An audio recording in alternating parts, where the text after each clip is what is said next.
Adventure 12, the final chapter of The Adventures of Sherlock Holmes.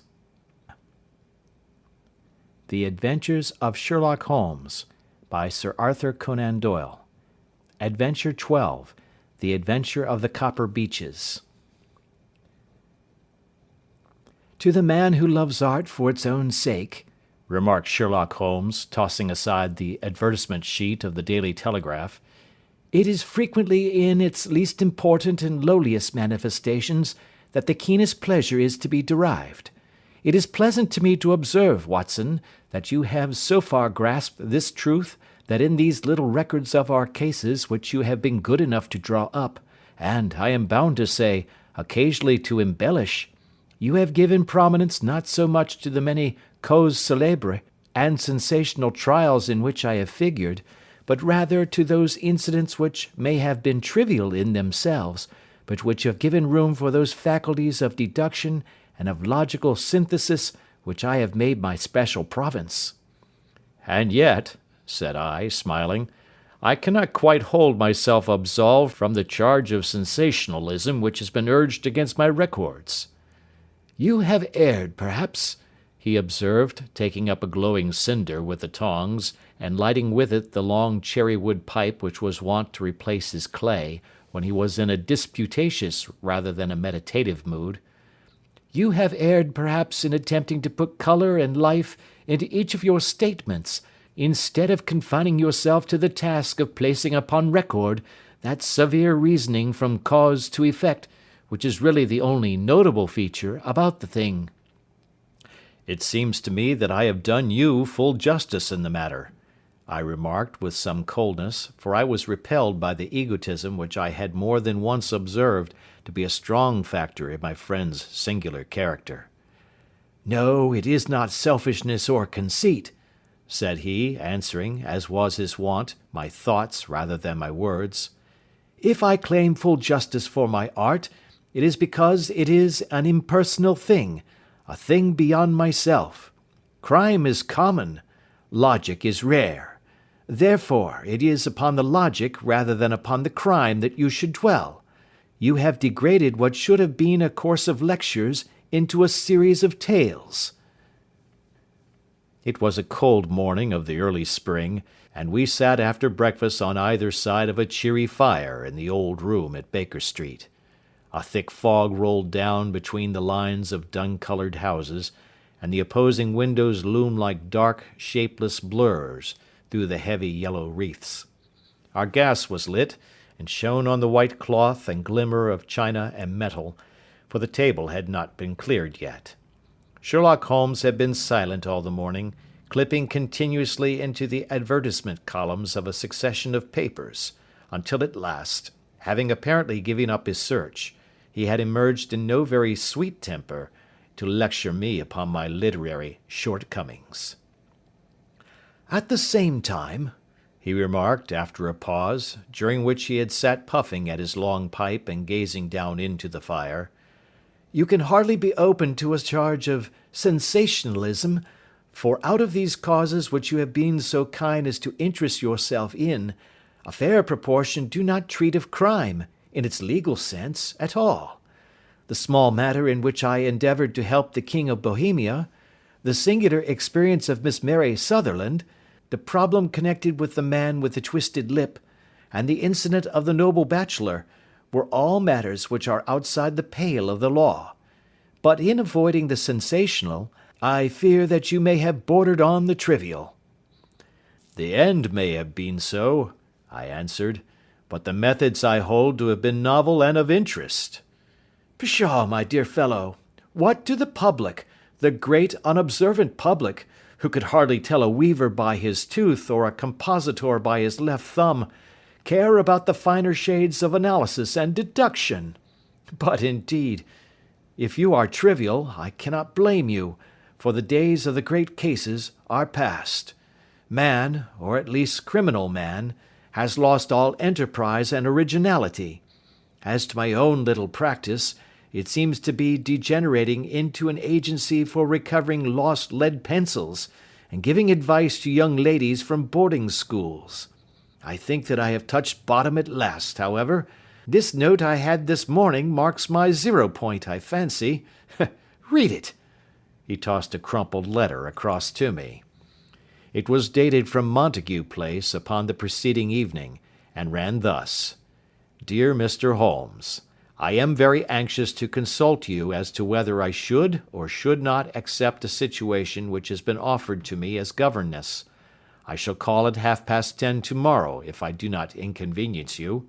Yours faithfully, Violet Hunter." "Do you know the young lady?" I asked. "Not I." "It is 10:30 now." "Yes, and I have no doubt that is her ring." "It may turn out to be of more interest than you think. You remember that the affair of the blue carbuncle, which appeared to be a mere whim at first, developed into a serious investigation. It may be so in this case also." "Well, let us hope so. But our doubts will very soon be solved, for here, unless I am much mistaken, is the person in question."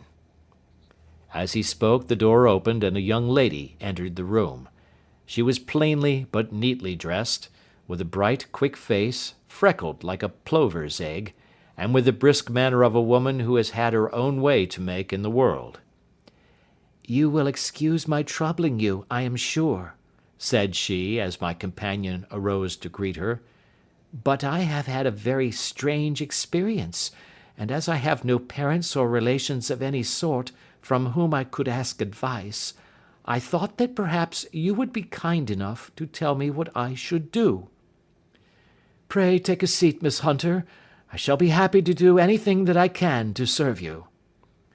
I could see that Holmes was favourably impressed by the manner and speech of his new client.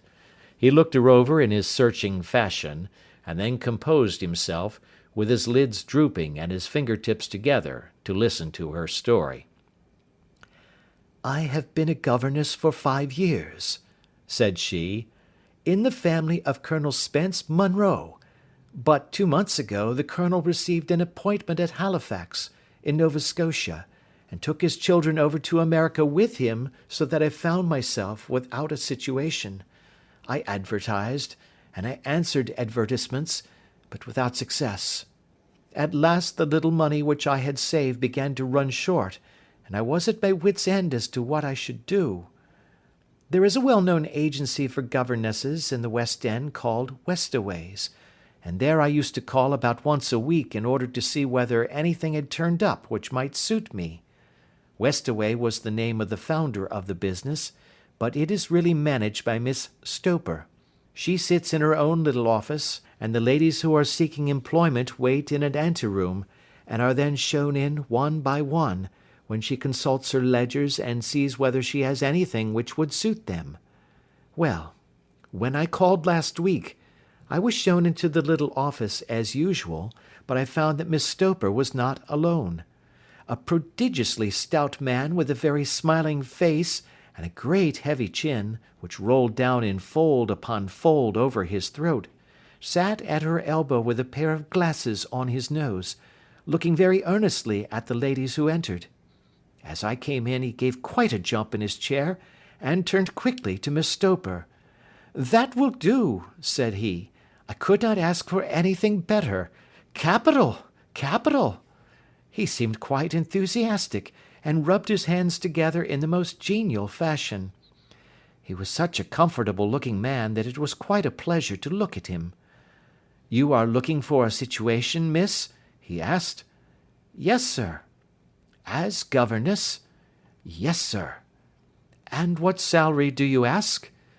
"I had £5 a month at my last place with Colonel Spence Munro."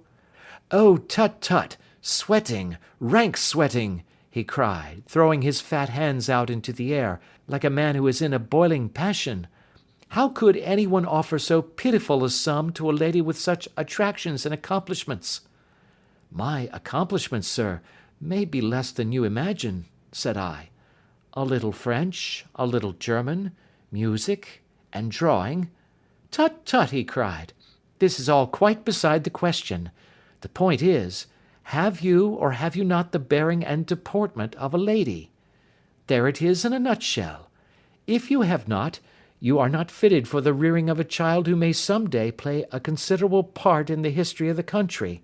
But if you have, why then, how could any gentleman ask you to condescend to accept anything under the 3 figures? Your salary with me, madam, would commence at £100 a year. You may imagine, Mr. Holmes, that to me, destitute as I was, such an offer seemed almost too good to be true. The gentleman, however, seeing perhaps the look of incredulity upon my face, opened a pocket-book and took out a note. It is also my custom, said he, smiling in the most pleasant fashion until his eyes were just 2 little shining slits amid the white creases of his face, to advance to my young ladies half their salary beforehand, so that they may meet any little expenses of their journey and their wardrobe. It seemed to me that I had never met so fascinating and so thoughtful a man. As I was already in debt to my tradesmen, the advance was a great convenience, and yet there was something unnatural about the whole transaction, which made me wish to know a little more before I quite committed myself. May I ask where you live, sir? said I. Hampshire. Charming rural place. The Copper Beeches, 5 miles on the far side of Winchester. It is the most lovely country, my dear young lady, and the dearest old country house. And my duties, sir? I should be glad to know what they would be. 1 child, one dear little romper just 6 years old. Oh, if you could see him killing cockroaches with a slipper. Smack, smack, smack. 3 gone before you could wink. He leaned back in his chair and laughed his eyes into his head again. I was a little startled at the nature of the child's amusement, but the father's laughter made me think that perhaps he was joking. My sole duties, then, I asked, are to take charge of a single child? No, no, not the soul, my dear young lady, he cried. Your duty would be, as I am sure your good sense would suggest, to obey any little commands my wife might give, provided always that they were such commands as a lady might with propriety obey. You see no difficulty, eh? I should be happy to make myself useful. Quite so. In dress now, for example. We are fatty people, you know, fatty but kind-hearted. If you were asked to wear any dress which we might give you, you would not object to our little whim, eh? No, said I, considerably astonished at his words. Or to sit here, or sit there, that would not be offensive to you? Oh, no. Or to cut your hair quite short before you come to us? I could hardly believe my ears. As you may observe, Mr. Holmes, my hair is somewhat luxuriant, and of a rather peculiar tint of chestnut. It is being considered artistic. I could not dream of sacrificing it in this off-hand fashion. I am afraid that that is quite impossible, said I. He had been watching me eagerly out of his small eyes, and I could see a shadow pass over his face as I spoke. I am afraid that it is quite essential, said he. It is a little fancy of my wife's, and ladies' fancies, you know, madam, ladies' fancies must be consulted. And so you won't cut your hair? No, sir, I really could not, I answered firmly. Ah, very well, then that quite settles the matter. It is a pity, because in other respects you would really have done very nicely. In that case, Miss Stoper, I had best inspect a few more of your young ladies. The manageress had sat all this while busy with her papers without a word to either of us, but she glanced at me now with so much annoyance upon her face that I could not help suspecting that she had lost a handsome commission through my refusal. Do you desire your name to be kept upon the books? She asked. If you please, Miss Stoper. Well, really, it seems rather useless, since you refuse the most excellent offers in this fashion, said she sharply. You can hardly expect us to exert ourselves to find another such opening for you. Good day to you, Miss Hunter. She struck a gong upon the table, and I was shown out by the page.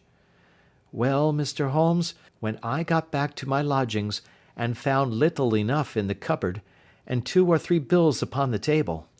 I began to ask myself whether I had not done a very foolish thing. After all, if these people had strange fads and expected obedience on the most extraordinary matters, they were at least ready to pay for their eccentricity. Very few governesses in England are getting £100 a year. Besides, what use was my hair to me? Many people are improved by wearing it short, and perhaps I should be among the number. Next day I was inclined to think that I had made a mistake, and by the day after I was sure of it. I had almost overcome my pride so far as to go back to the agency and inquire whether the place was still open, when I received this letter from the gentleman himself. I have it here, and I will read it to you. The Copper Beeches, near Winchester.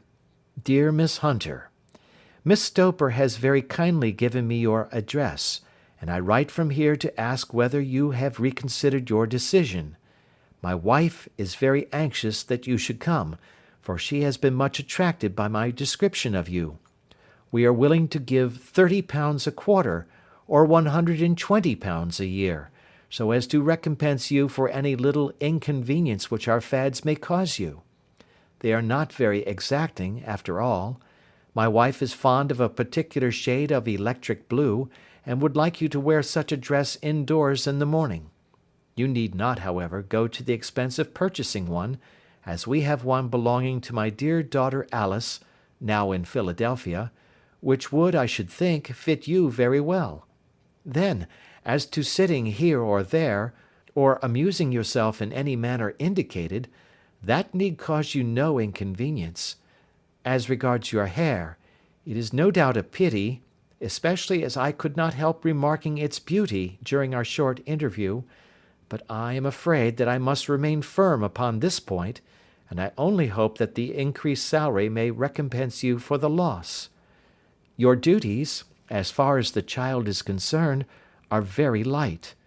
Now do try to come, and I shall meet you with a dog-cart at Winchester. Let me know your train.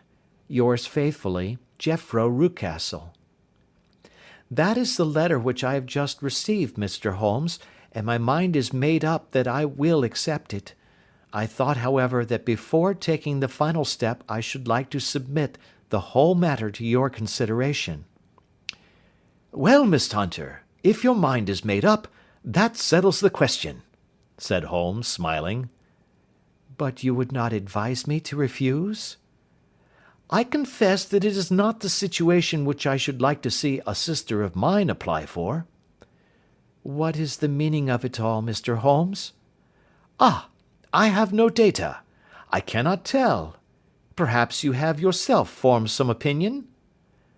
Well, there seems to me to be only one possible solution. Mr. Rucastle seemed to be a very kind, good-natured man. Is it not possible that his wife is a lunatic, that he desires to keep the matter quiet for fear she should be taken to an asylum, and that he humours her fancies in every way in order to prevent an outbreak? That is a possible solution. In fact, as matters stand, it is the most probable one. But in any case it does not seem to be a nice household for a young lady. But the money, Mr. Holmes, the money! Well, yes, of course the pay is good. Too good. That is what makes me uneasy. Why should they give you £120 a year, when they could have their pick for £40? There must be some strong reason behind. I thought that if I told you the circumstances, you would understand afterwards if I wanted your help.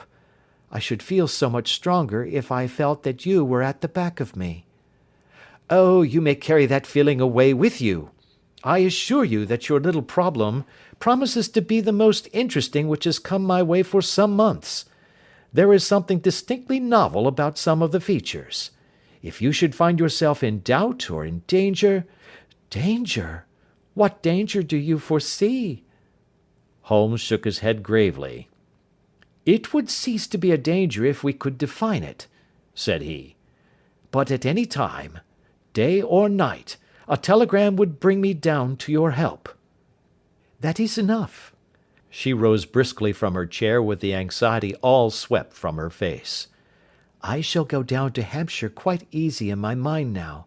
I shall write to Mr. Rucastle at once, sacrifice my poor hair to-night, and start for Winchester to-morrow." With a few grateful words to Holmes, she bade us both good night and bustled off upon her way. "At least," said I, as we heard her quick, firm steps descending the stairs, "she seems to be a young lady who is very well able to take care of herself." "And she would need to be," said Holmes gravely. "I am much mistaken if we do not hear from her before many days are past." It was not very long before my friend's prediction was fulfilled. A fortnight went by, during which I frequently found my thoughts turning in her direction, and wondering what strange side alley of human experience this lonely woman had strayed into. The unusual salary, the curious conditions, the light duties, all pointed to something abnormal, though whether a fad or a plot, or whether the man was a philanthropist or a villain, it was quite beyond my powers to determine. As to Holmes, I observed that he sat frequently for half an hour on end, with knitted brows and an abstracted air, but he swept the matter away with a wave of his hand when I mentioned it. "Data, data, data!" he cried impatiently. "I can't make bricks without clay." And yet he would always wind up by muttering that no sister of his should ever have accepted such a situation.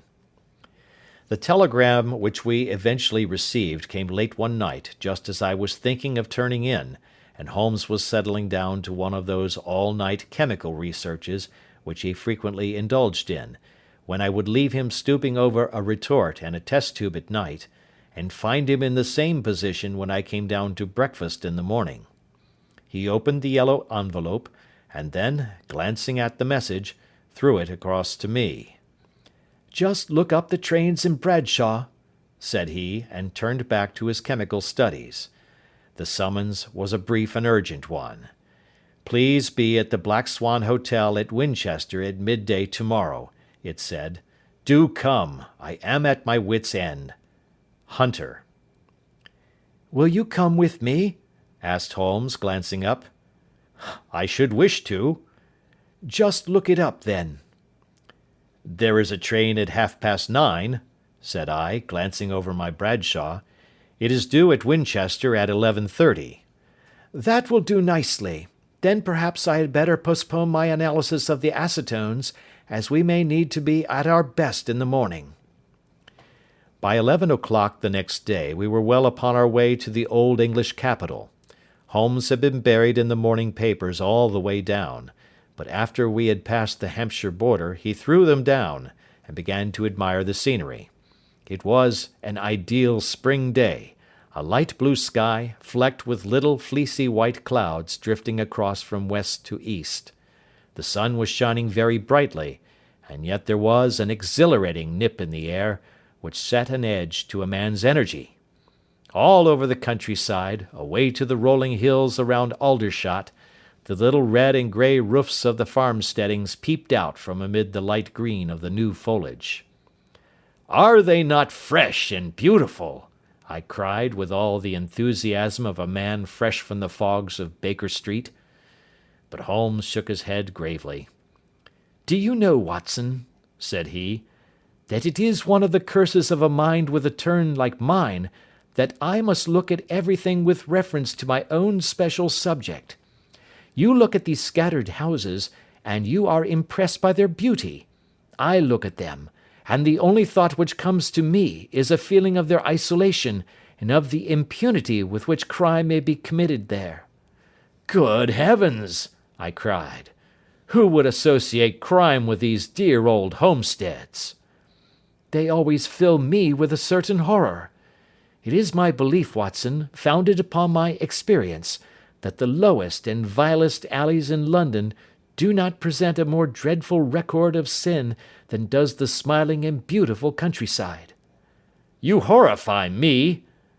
"But the reason is very obvious.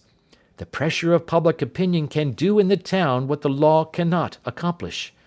There is no lane so vile that the scream of a tortured child, or the thud of a drunkard's blow, does not beget sympathy and indignation among the neighbours, and then the whole machinery of justice is ever so close that a word of complaint can set it going, and there is but a step between the crime and the dock. But look at these lonely houses, each in its own fields, filled for the most part with poor ignorant folk who know little of the law. Think of the deeds of hellish cruelty, the hidden wickedness which may go on, year in, year out, in such places, and none the wiser. Had this lady who appeals to us for help gone to live in Winchester, I should never have had a fear for her. It is the 5 miles of country which makes the danger. Still, it is clear that she is not personally threatened. No, if she can come to Winchester to meet us, she can get away. Quite so. She has her freedom. What can be the matter, then? Can you suggest no explanation? I have devised 7 separate explanations, each of which would cover the facts as far as we know them. But which of these is correct can only be determined by the fresh information which we shall no doubt find waiting for us. Well, there is the tower of the cathedral, and we shall soon learn all that Miss Hunter has to tell. The Black Swan is an inn of repute in the High Street, at no distance from the station, and there we found the young lady waiting for us. She had engaged a sitting room, and our lunch awaited us upon the table. "I am so delighted that you have come," she said earnestly. "It is so very kind of you both, but indeed I do not know what I should do. Your advice will be altogether invaluable to me." "Pray tell us what has happened to you." "I will do so, and I must be quick, for I have promised Mr. Rucastle to be back before 3. I got his leave to come into town this morning, though he little knew for what purpose." "Let us have everything in its due order." Holmes thrust his long, thin legs out towards the fire, and composed himself to listen. "In the first place, I may say that I have met, on the whole, with no actual ill treatment from Mr. and Mrs. Rucastle. It is only fair to them to say that. But I cannot understand them, and I am not easy in my mind about them." "What can you not understand?" "Their reasons for their conduct. But you shall have it all just as it occurred. When I came down, Mr. Rucastle met me here and drove me in his dog-cart to the Copper Beeches. It is, as he said, beautifully situated, but it is not beautiful in itself, for it is a large square block of a house, whitewashed, but all stained and streaked with damp and bad weather. There are grounds round it, woods on 3 sides, and on the 4th a field which slopes down to the Southampton high road, which curves past about 100 yards from the front door. This ground in front belongs to the house, but the woods all round are part of Lord Southerton's preserves. A clump of copper beeches immediately in front of the hall door has given its name to the place. I was driven over by my employer, who was as amiable as ever, and was introduced by him that evening to his wife and the child. There was no truth, Mr. Holmes, in the conjecture which seemed to us to be probable in your rooms at Baker Street. Mrs. Rucastle is not mad. I found her to be a silent, pale-faced woman, much younger than her husband, not more than 30, I should think, while he can hardly be less than 45. From their conversation I have gathered that they have been married about 7 years, that he was a widower, and that his only child by the first wife was the daughter who has gone to Philadelphia. Mr. Rucastle told me in private that the reason why she had left them was that she had an unreasoning aversion to her stepmother. As the daughter could not have been less than 20, I can quite imagine that her position must have been uncomfortable with her father's young wife. Mrs. Rucastle seemed to me to be colourless in mind as well as in feature. She impressed me neither favourably nor the reverse. She was a nonentity. It was easy to see that she was passionately devoted both to her husband and to her little son. Her light grey eyes wandered continually from one to the other, noting every little want and forestalling it if possible. He was kind to her also in his bluff, boisterous fashion, and on the whole they seemed to be a happy couple. And yet, she had some secret sorrow, this woman. She would often be lost in deep thought, with the saddest look upon her face. More than once I have surprised her in tears. I have thought sometimes that it was the disposition of her child which weighed upon her mind, for I have never met so utterly spoiled and so ill-natured a little creature. He is small for his age, with a head which is quite disproportionately large. His whole life appears to be spent in an alternation between savage fits of passion and gloomy intervals of sulking. Giving pain to any creature weaker than himself seems to be his one idea of amusement, and he shows quite remarkable talent in planning the capture of mice, little birds, and insects. But I would rather not talk about the creature, Mr. Holmes, and indeed he has little to do with my story. I am glad of all details, remarked my friend, whether they seem to you to be relevant or not. I shall try not to miss anything of importance. The one unpleasant thing about the house, which struck me at once, was the appearance and conduct of the servants. There are only two, a man and his wife. Toller, for that is his name, is a rough, uncouth man, with grizzled hair and whiskers, and a perpetual smell of drink. Twice since I have been with them he has been quite drunk, and yet Mr. Rucastle seemed to take no notice of it. His wife is a very tall and strong woman with a sour face, as silent as Mrs. Rucastle, and much less amiable. They are a most unpleasant couple, but fortunately I spend most of my time in the nursery and my own room, which are next to each other in one corner of the building. For 2 days after my arrival at the Copper Beeches my life was very quiet. On the third, Mrs. Rucastle came down just after breakfast and whispered something to her husband. "Oh, yes," said he, turning to me, "we are very much obliged to you, Miss Hunter, for falling in with our whims so far as to cut your hair.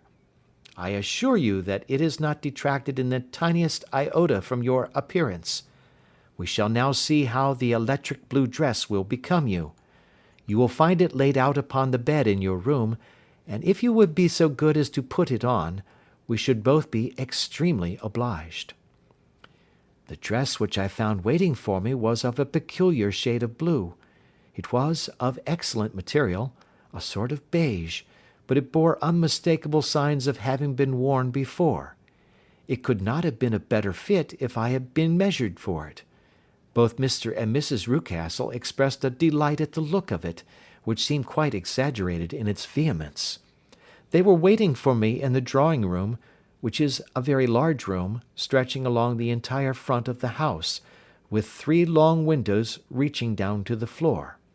A chair had been placed close to the central window, with its back turned towards it. In this I was asked to sit, and then Mr. Rucastle, walking up and down on the other side of the room, began to tell me a series of the funniest stories that I have ever listened to. You cannot imagine how comical he was, and I laughed until I was quite weary. Mrs. Rucastle, however, who has evidently no sense of humour, never so much as smiled, but sat with her hands in her lap and a sad, anxious look upon her face. After an hour or so, Mr. Rucastle suddenly remarked that it was time to commence the duties of the day, and that I might change my dress and go to little Edward in the nursery. 2 days later the same performance was gone through under exactly similar circumstances. Again I changed my dress, again I sat in the window, and again I laughed very heartily at the funny stories of which my employer had an immense repertoire, and which he told inimitably. Then he handed me a yellow-backed novel, and moving my chair a little sideways, that my own shadow might not fall upon the page, he begged me to read aloud to him. I read for about 10 minutes, beginning in the heart of a chapter, and then suddenly, in the middle of a sentence, he ordered me to cease and to change my dress. You can easily imagine, Mr. Holmes, How curious I was as to what the meaning of this extraordinary performance could possibly be. They were always very careful, I observed, to turn my face away from the window, so that I became consumed with the desire to see what was going on behind my back. At first it seemed to be impossible, but I soon devised a means. My hand mirror had been broken, so a happy thought seized me, and I concealed a piece of the glass in my handkerchief. On the next occasion, in the midst of my laughter, I put my handkerchief up to my eyes, and was able with a little management to see all that there was behind me. I confess that I was disappointed. There was nothing. At least, that was my first impression. At the second glance, however, I perceived that there was a man standing in the Southampton Road, a small bearded man in a grey suit, who seemed to be looking in my direction. The road is an important highway, and there are usually people there. This man, however, was leaning against the railings which bordered our field, and was looking earnestly up. I lowered my handkerchief, and glanced at Mrs. Rucastle to find her eyes fixed upon me with a most searching gaze. She said nothing, but I am convinced that she had divined that I had a mirror in my hand, and had seen what was behind me. She rose at once.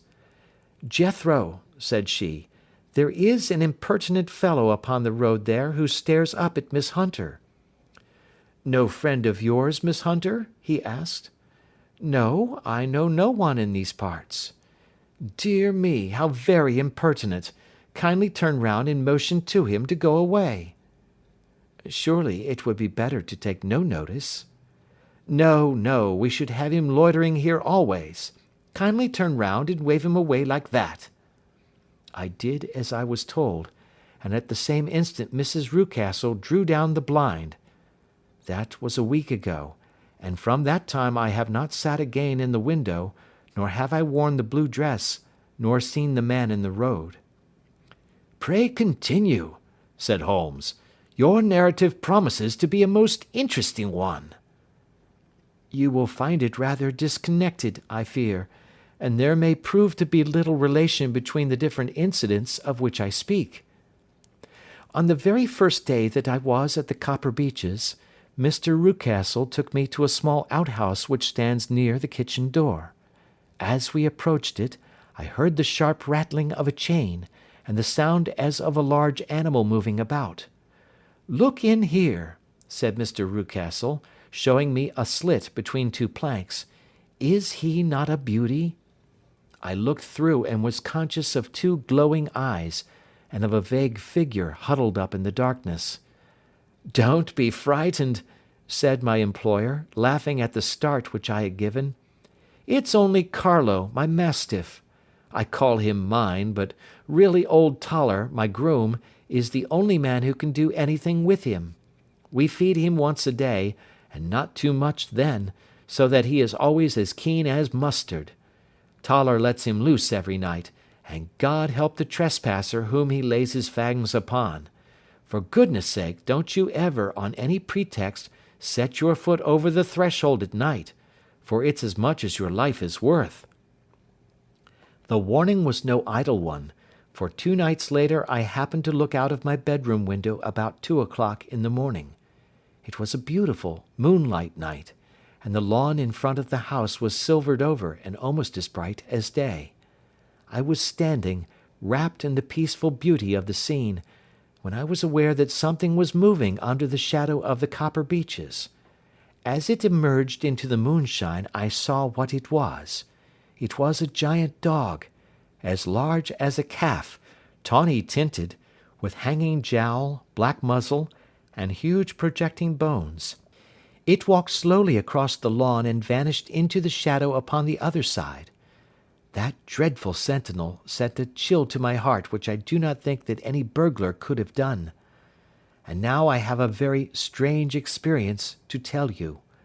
I had, as you know, cut off my hair in London, and I had placed it in a great coil at the bottom of my trunk. One evening, after the child was in bed, I began to amuse myself by examining the furniture of my room, and by rearranging my own little things. There was an old chest of drawers in the room, the two upper ones empty and open, the lower one locked. I had filled the first two with my linen, and as I had still much to pack away, I was naturally annoyed at not having the use of the third drawer. It struck me that it might have been fastened by a mere oversight, so I took out my bunch of keys and tried to open it. The very first key fitted to perfection, and I drew the drawer open. There was only one thing in it, but I am sure that you would never guess what it was. It was my coil of hair. I took it up and examined it. It was of the same peculiar tint and the same thickness. But then the impossibility of the thing obtruded itself upon me. How could my hair have been locked in the drawer? With trembling hands I undid my trunk, turned out the contents, and drew from the bottom my own hair. I laid the two tresses together, and I assure you that they were identical. Was it not extraordinary? Puzzle as I would, I could make nothing at all of what it meant. I returned the strange hair to the drawer, and I said nothing of the matter to the Rucastles, as I felt that I had put myself in the wrong by opening a drawer which they had locked. I am naturally observant, as you may have remarked, Mr. Holmes, and I soon had a pretty good plan of the whole house in my head. There was one wing, however, which appeared not to be inhabited at all. A door which faced that which led into the quarters of the Tollers opened into this suite, but it was invariably locked. One day, however, as I ascended the stair, I met Mr. Rucastle coming out through this door, his keys in his hand, and a look on his face which made him a very different person to the round, jovial man to whom I was accustomed. His cheeks were red, his brow was all crinkled with anger, and the veins stood out at his temples with passion. He locked the door, and hurried past me without a word or a look. This aroused my curiosity, so when I went out for a walk in the grounds with my charge, I strolled round to the side from which I could see the windows of this part of the house. There were 4 of them in a row, 3 of which were simply dirty, while the 4th was shattered up. They were evidently all deserted. As I strolled up and down, glancing at them occasionally, Mr. Rucastle came out to me, looking as merry and jovial as ever. "Ah," said he, "you must not think me rude if I passed you without a word, my dear young lady." I was preoccupied with business matters. I assured him that I was not offended. "By the way," said I, "you seem to have quite a suite of spare rooms up there, and one of them has the shutters up." He looked surprised, and, as it seemed to me, a little startled at my remark. "Photography is one of my hobbies," said he. "I have made my dark room up there. But, dear me, what an observant young lady we have come upon! Who would have believed it? Who would have ever believed it?"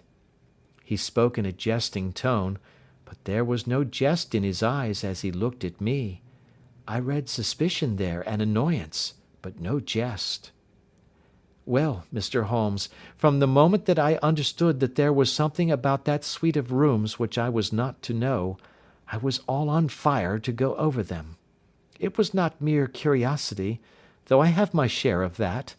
It was more a feeling of duty, a feeling that some good might come from my penetrating to this place.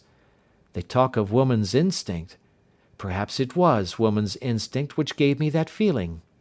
At any rate, it was there, and I was keenly on the lookout for any chance to pass the forbidden door. It was only yesterday that the chance came.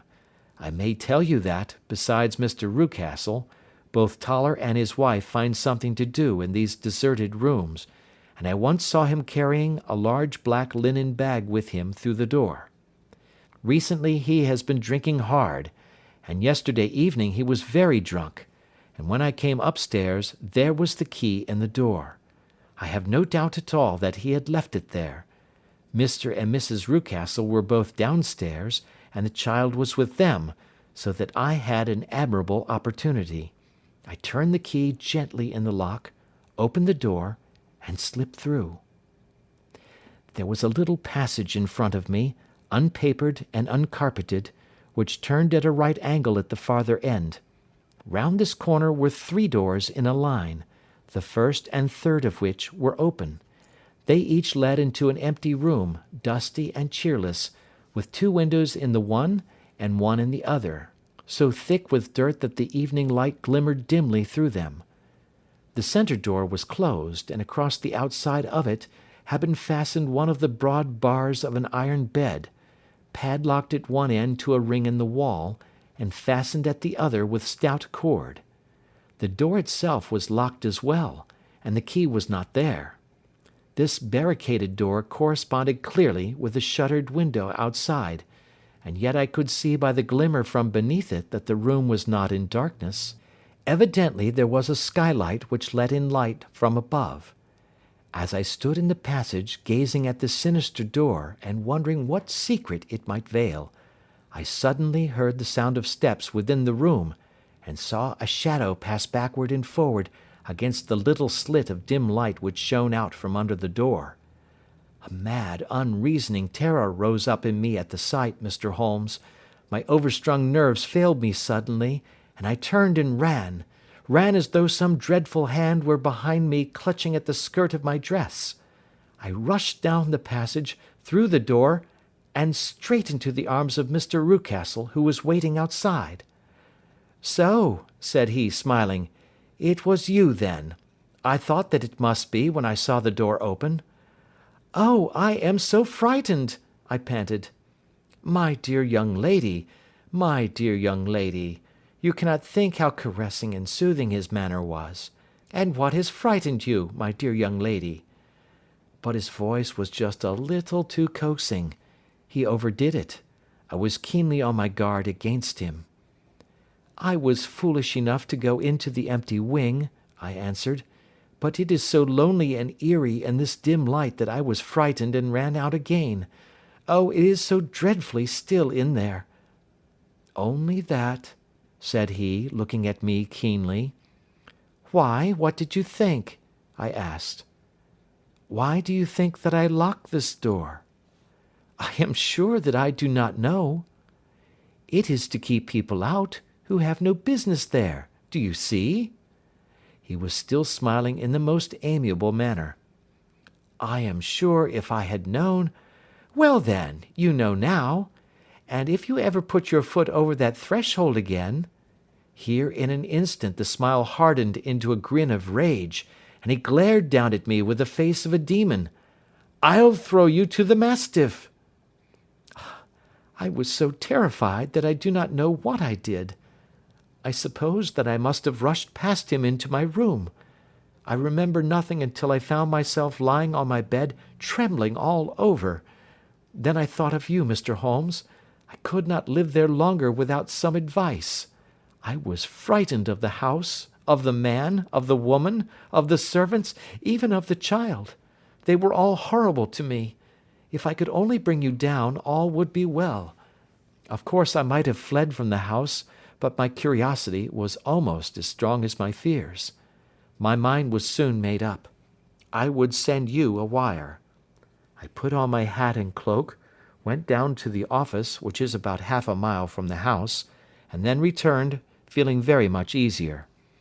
A horrible doubt came into my mind as I approached the door, lest the dog might be loose, but I remembered that Toller had drunk himself into a state of insensibility that evening, and I knew that he was the only one in the household who had any influence with the savage creature, or who would venture to set him free. I slipped in safety, and lay awake half the night in my joy at the thought of seeing you. I had no difficulty in getting leave to come into Winchester this morning, but I must be back before 3 o'clock, for Mr. and Mrs. Rucastle are going on a visit, and will be away all the evening, so that I must look after the child. Now I have told you all my adventures, Mr. Holmes, and I should be very glad if you could tell me what it all means, and above all, what I should do." Holmes and I had listened spellbound to this extraordinary story. My friend rose now and paced up and down the room, his hands in his pockets, and an expression of the most profound gravity upon his face. "Is Toller still drunk?" he asked. "Yes, I heard his wife tell Mrs. Rucastle that she could do nothing with him." "That is well. And the Rucastles go out to-night?" "Yes." "Is there a cellar with a good strong lock?" "Yes, the wine cellar." "You seem to me to have acted all through this matter like a very brave and sensible girl, Miss Hunter. Do you think that you could perform one more feat? I should not ask it of you if I did not think you a quite exceptional woman." "I will try.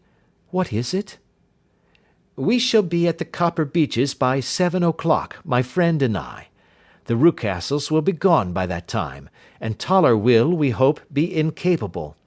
There only remains Mrs. Toller, who might give the alarm. If you could send her into the cellar on some errand, and then turn the key upon her, you would facilitate matters immensely." "I will do it." "Excellent. We shall then look thoroughly into the affair. Of course, there is only one feasible explanation.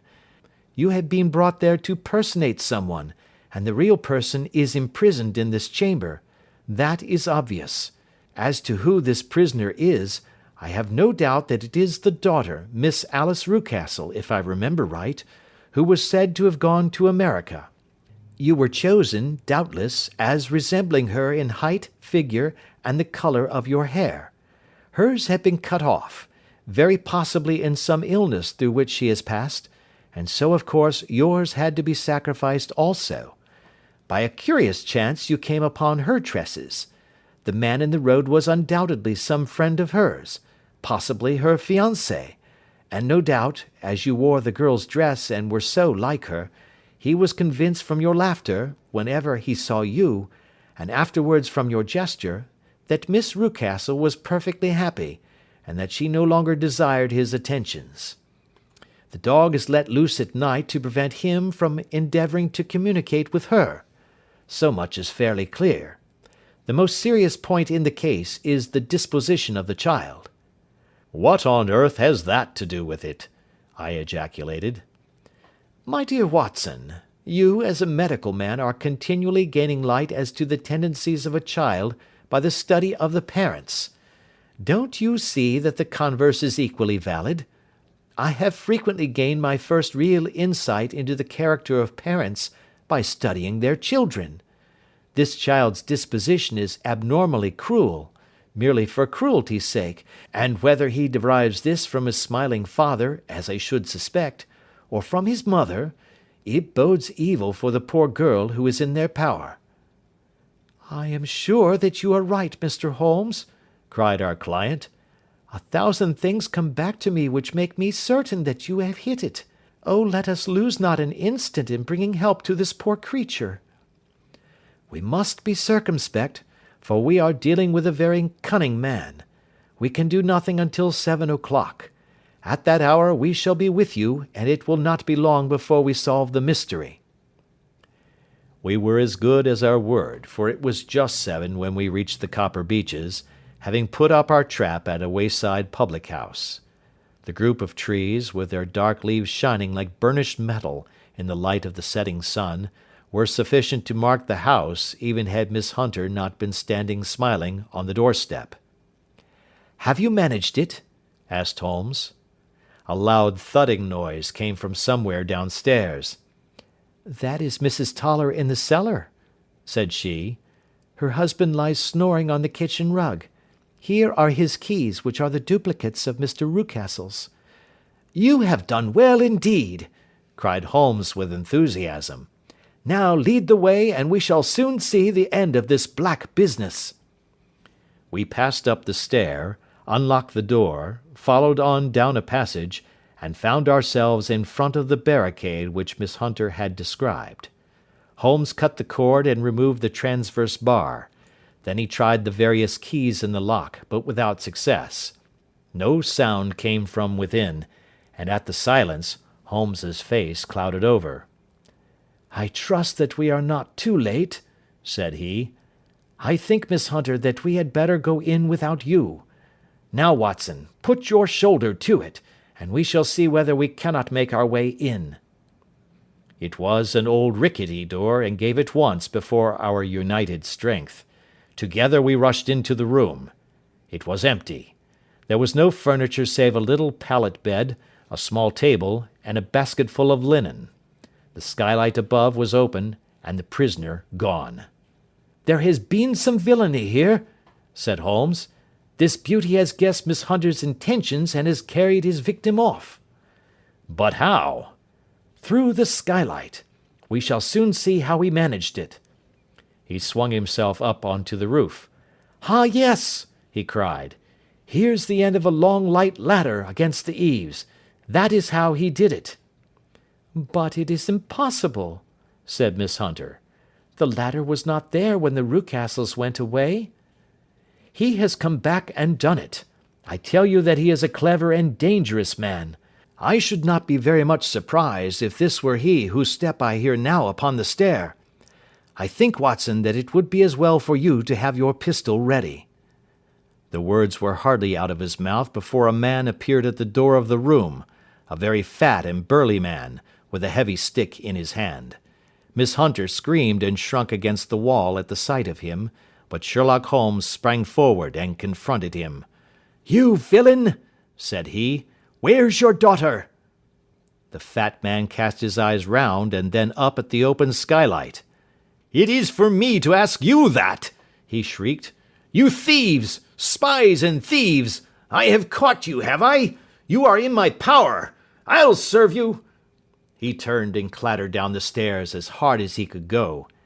"He's gone for the dog," cried Miss Hunter. "I have my revolver," said I. "Better close the front door," cried Holmes, and we all rushed down the stairs together. We had hardly reached the hall when we heard the baying of a hound, and then a scream of agony, with a horrible worrying sound which it was dreadful to listen to. An elderly man with a red face and shaking limbs came staggering out at a side door. "My God!" he cried. "Someone has loosed the dog. It's not been fed for 2 days. Quick, quick, or it'll be too late." Holmes and I rushed out and round the angle of the house, with Toller hurrying behind us. There was the huge famished brute, its black muzzle buried in Rucastle's throat, while he writhed and screamed upon the ground. Running up, I blew its brains out, and it fell over with its keen white teeth still meeting in the great creases of his neck. With much labour, we separated them and carried him, living but horribly mangled, into the house. We laid him upon the drawing-room sofa, and having dispatched the sobered Toller to bear the news to his wife, I did what I could to relieve his pain. We were all assembled round him when the door opened, and a tall, gaunt woman entered the room. "Mrs. Toller!" cried Miss Hunter. "Yes, miss. Mr. Rucastle let me out when he came back before he went up to you. Ah, miss, it is a pity you didn't let me know what you were planning, for I would have told you that your pains were wasted."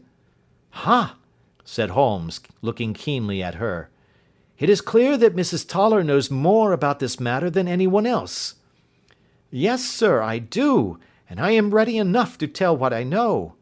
"Then pray sit down, and let us hear it, for there are several points on which I must confess that I am still in the dark."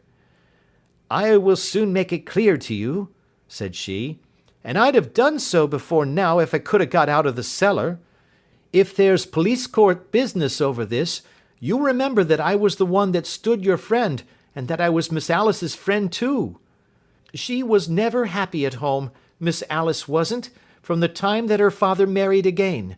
She was slighted like and had no say in anything, but it never really became bad for her until after she met Mr. Fowler at a friend's house.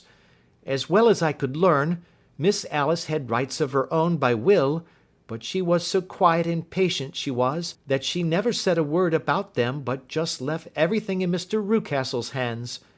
He knew he was safe with her, but when there was a chance of a husband coming forward who would ask for all that the law would give him, then her father thought it time to put a stop on it. He wanted her to sign a paper, so that whether she married or not, he could use her money. When she wouldn't do it, He kept on worrying her until she got brain fever, and for 6 weeks was at death's door. Then she got better at last, all worn to a shadow, and with her beautiful hair cut off.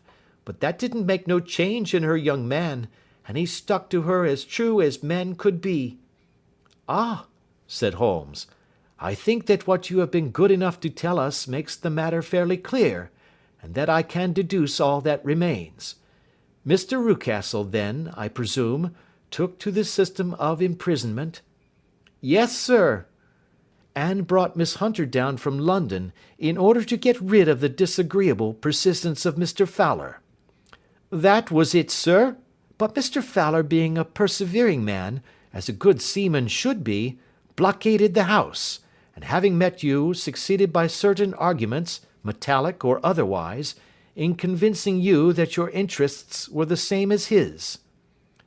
"Mr. Fowler was a very kind-spoken, free-handed gentleman," said Mrs. Toller serenely. "And in this way he managed that your good man should have no want of drink, and that a ladder should be ready at the moment when your master had gone out. You have it, sir, just as it happened." "I am sure we owe you an apology, Mrs. Toller," said Holmes, "for you have certainly cleared up everything which puzzled us. And here comes the country surgeon and Mrs. Rucastle. So I think, Watson, that we had best escort Miss Hunter back to Winchester, as it seems to me that our locus standi now is rather a questionable one." And thus was solved the mystery of the sinister house with the copper beeches in front of the door. Mr. Rucastle survived, but was always a broken man, kept alive solely through the care of his devoted wife. They still live with their old servants, who probably know so much of Rucastle's past life that he finds it difficult to part from them. Mr. Fowler and Miss Rucastle were married, by special license, in Southampton the day after their flight, and he is now the holder of a government appointment in the island of Mauritius. As to Miss Violet Hunter, my friend Holmes, rather to my disappointment, manifested no further interest in her when once she had ceased to be the centre of one of his problems, and she is now the head of a private school at Walsall, where I believe that she has met with considerable success. That is the end of our adventure number 12, and we thank you for listening to our book.